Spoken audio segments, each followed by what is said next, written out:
তুমি বললে ম্যাজিশিয়ান, আমি শুনলাম বরুণ চক্রবর্তী। কালকে এই নিয়ে সোশ্যাল মিডিয়ায় বিভিন্ন রকমভাবে একটা পজিটিভ স্টেটাস ছেয়ে গেছে। হওয়ারই কথা, যেভাবে নিউজিল্যান্ড শুরু থেকেই চালকের আসনে ছিল, প্রথমেই শুভমান গিল, রোহিত শর্মা এবং বিরাট কোহলির উইকেট হারিয়ে রীতিমতো চাপে পড়ে যায় ভারতীয় দল।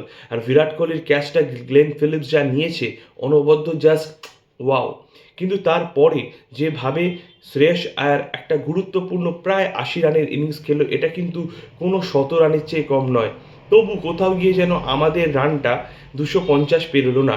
নিউজিল্যান্ডের টার্গেট থাকলো মাত্র ২৫০ রান। ২০২৪-এ দাঁড়িয়ে এটাকে কিছুই রান নয়, এরকমই বলা যেতে পারে। প্রসঙ্গত আরেকটা কথা বলে রাখি, রবীন্দ্র জাদেজার একটা অনবদ্য ক্যাচ বাঁ হাতে নেয় Kane Williamson. Overall New Zealand team কিন্তু প্রায় ৩০ থেকে ৪০ রান ফিল্ডিংয়ে বাঁচিয়ে দেন।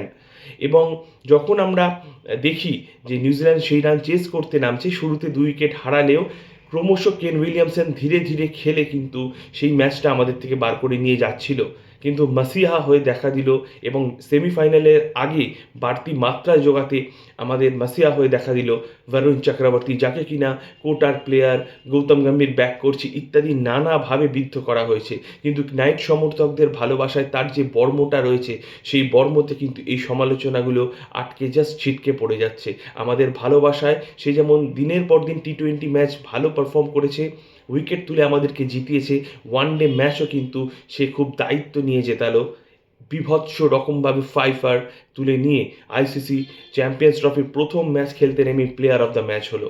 এবং স্বাভাবিকভাবেই মঙ্গলবার অস্ট্রেলিয়ার বিপক্ষে নামার আগে তার এই কনফিডেন্টটা অনেক বেশি আমাদের কার্যকর হবে এবং অস্ট্রেলিয়ার বিপক্ষে সেমিফাইনাল জিতে আমরা ফাইনালের দিকে এগোতে পারি, এই পজিটিভিটি নিয়েই আমরা এগোতে পারি।